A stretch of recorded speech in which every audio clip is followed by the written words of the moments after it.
I haven't done one of these in a long time. This is a back deck check with Luca. I haven't done them in a while because I've been really, really busy.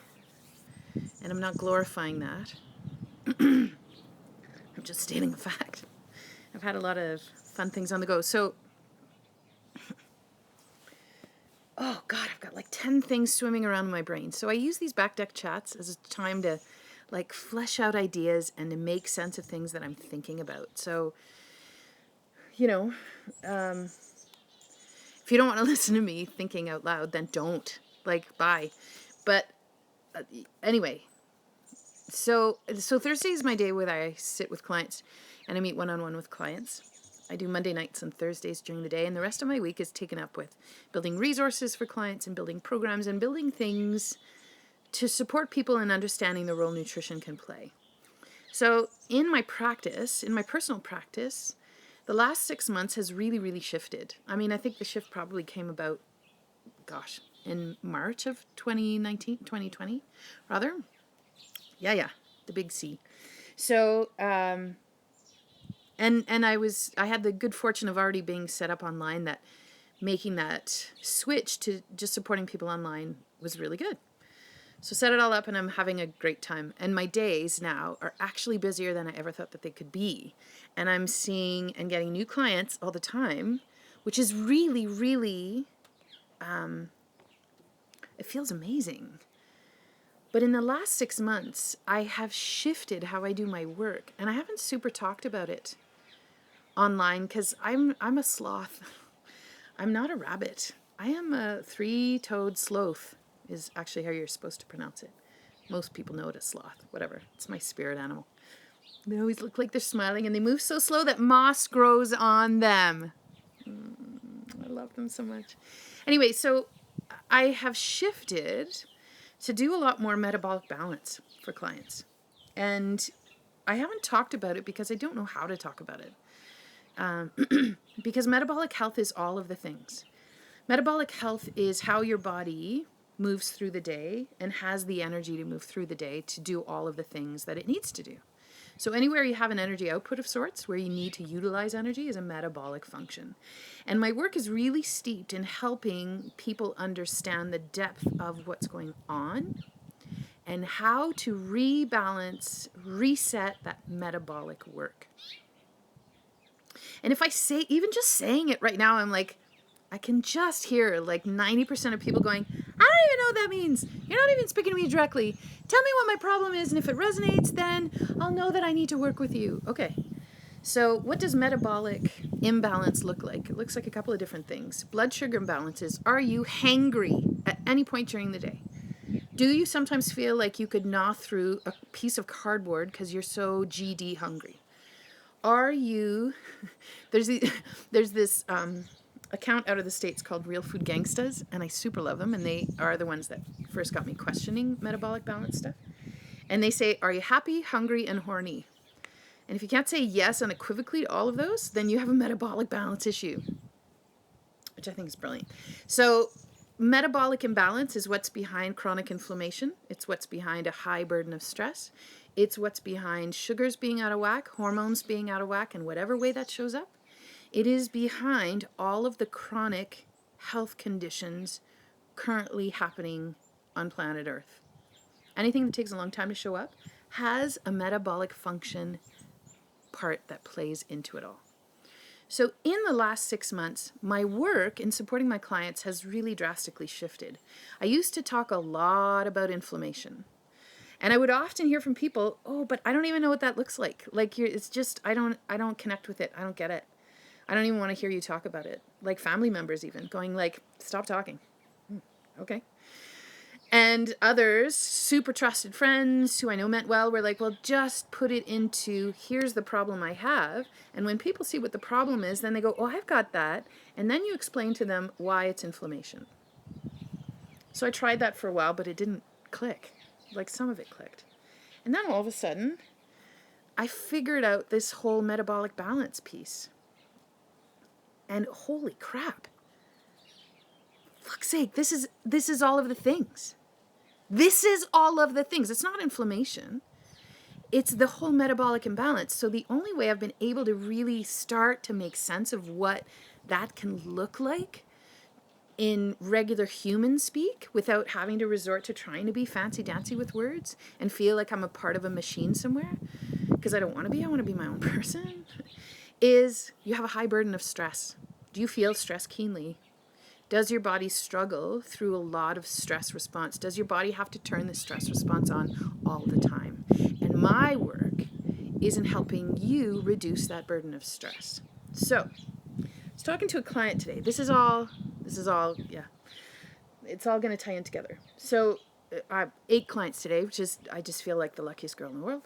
And a few clients talking about the pieces we've put in place already just to address creating metabolic or biochemical safety in the body. So in order to create biochemical safety in the body, you nourish deeply and you balance blood sugars and you balance hormones. And it starts with breakfast.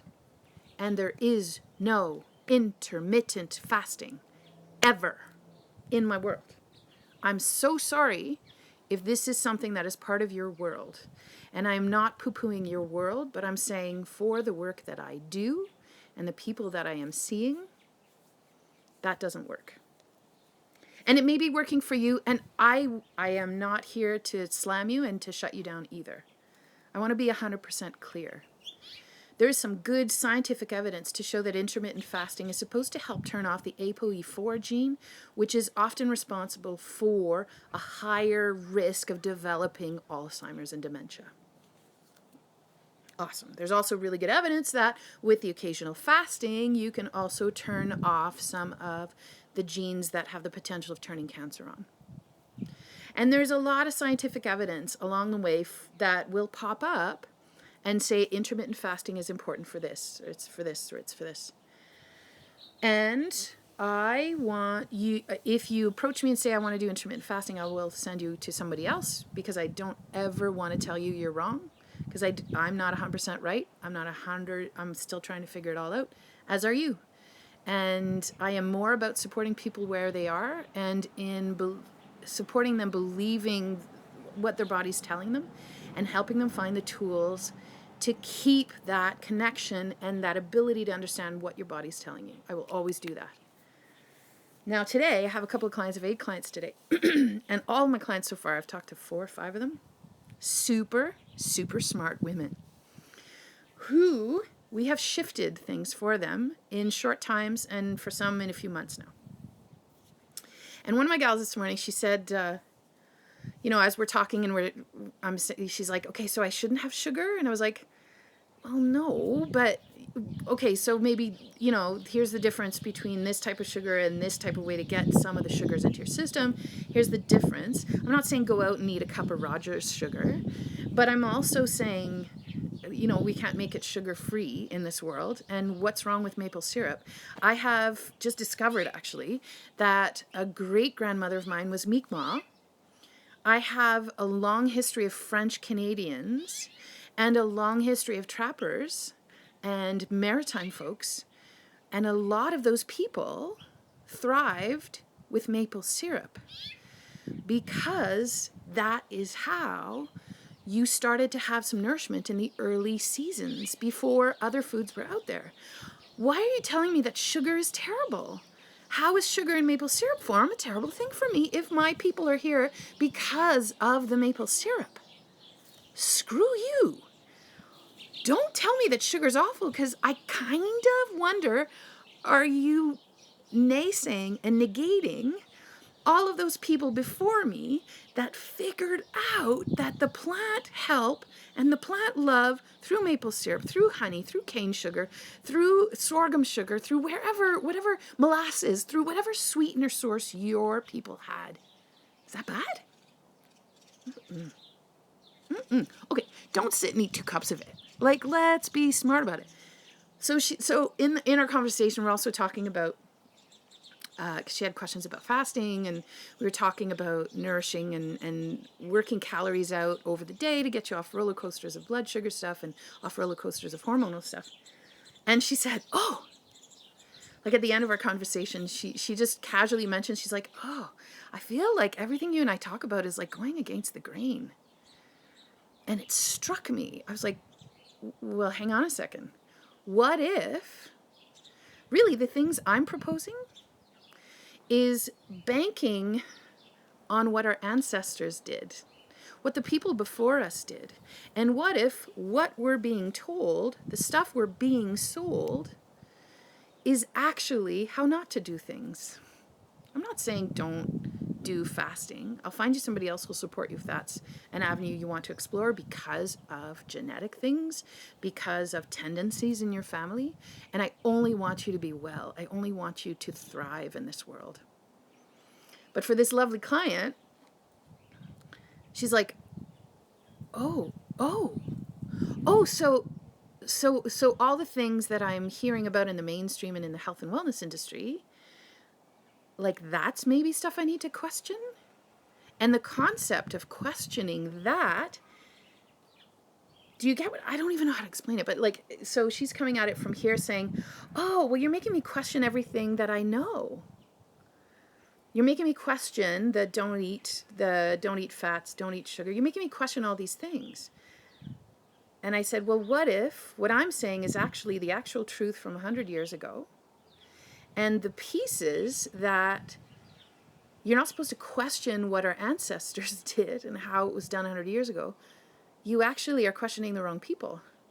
Never stop asking questions. Jan, I know you get it. So where are you asking your questions? Who are you asking your questions of? What? And this is when it gets back to, like, it was, oh God, I have 7 things in my head. So as I said this, I said, what if we're just questioning the wrong things? What if we're not questioning the right things? And she was like, oh my God, wait. Whoa, what does that even mean? Oh my God, I'm going to have to go think about that. So yeah, I think it's part of what I propose is that we do question. And I encourage you to question me. This is what I also want to say about this. I'm telling you, I don't know that intermittent fasting has the answers. Okay, so question me on it. Let's have an intelligent debate. We've lost the ability to have debates. We unequivocally shut people down. I just did it by saying, tell me I don't want to do intermittent fasting. Shut your mouth, Luca. What do you know? I don't know anything. What I do know is that there was an experiment called starvation. However many generations ago, 6, 7, 8 generations, many of our people before us had a time of starvation, a period of starvation somewhere. You know, like the potato famine is a very obvious one for a lot of people with Irish descent, and people actually left the country because they couldn't eat. And for whatever reasons, for political reasons, where there is starvation times for agricultural or natural disasters or a scarcity of food, or the food system can't get stuff out. That's a fairly new way of getting food out to people. Before that was like if it was a terrible summer, then you didn't have the crops that you could count on to take you through winter, or if the animals had a disease, then you didn't have any animals that would feed your family in the winter. That's another way that it might have shown up. So in those experiments of famine, and I don't see them as experiments, but if you wanted to look at that, that was an experiment on fasting. How did that go? Question. I am just saying question. I don't have the answers. I don't have all of the answers. I sure as piss will keep asking questions. And I sure as hell will never pretend to have the answers. I will always question. So I encourage you, question me, question yourself, question things in your life. We were told for 20 years, eat low fat, eat low fat, eat low fat, eat low fat. Fat is terrible for this. How are we doing on those fronts? How's our heart disease rate? Oh, it's totally skyrocketed. And we've gone low fat, but that low fat's supposed to help us with the chronic heart disease, isn't it? Well, how we went low fat. Why do we have more chronic health concerns now, and heart chief amongst them? You should question. It's okay to, I'm seeing some of these. It's very interesting. I'm not commenting on some of the really super mainstream stuff that's going on. But for example, cigarettes. Oh no, it's so great to smoke. There was a time where doctors endorsed smoking. I'm glad somebody questioned. Maybe if intermittent fasting has a purpose for a season, but it isn't meant to be a long-term strategy. Yeah, maybe, Jan, right? Maybe it does. And there are some, like, interesting with the intermittent fasting, there's a few different cultures and religious, like religions that incorporate some type of fasting in some of their festivals. Like Ramadan, for example, Ramadan Mubarak to those who are in our community. That is incorporated for the Catholic faith in the season of Lent. There's fasting involved. Like, so what if that is partially how it's supposed to be? So, Luca, you're wrong. Intermittent fasting must be okay if it was done then. Yeah, maybe I am wrong. I'm just saying, friends, you should question. Okay. I hope this resonates for you. Thanks for listening to my rants. Bye.